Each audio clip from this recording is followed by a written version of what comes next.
Assalomu alaykum, hammalarga xayrli kun. Bugungi seminardan kayfiyatim %100 ko'tarildi.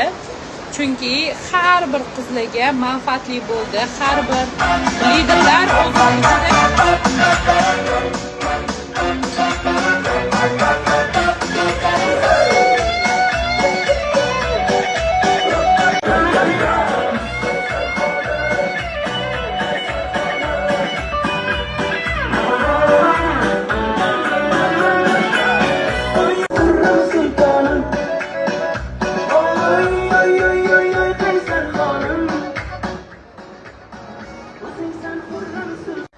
%100% ularning kayfiyati, ularning maqsadlari aniqlashdi.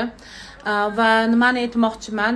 Ayol kishi har doim o'zini ustida ishlashi, rivojlanishi, o'qishi, o'ziga samootsyenkasini yuqori qo'yish kerak. Bu nafaqat meni, balki butun bir o'zini ustida ishlaydigan millioner, milliarderlarning qonuni.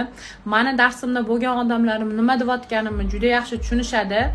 Aytmoqchi bo'lganim, sizlar eng zo'risizlar. Sizlarning qo'lingizdan hamma yaxshi ezgu narsalar keladi. Men sizlarga ishonaman. Va sizlarni kuzatayotganingizdan, meni qo'llab-quvvatlayotganingizdan va meni kommentimni yondirayotganingizdan xursandman. Sizlarni juda ham hurmat qilaman, yaxshi ko'raman. Hammangizga omad tilayman.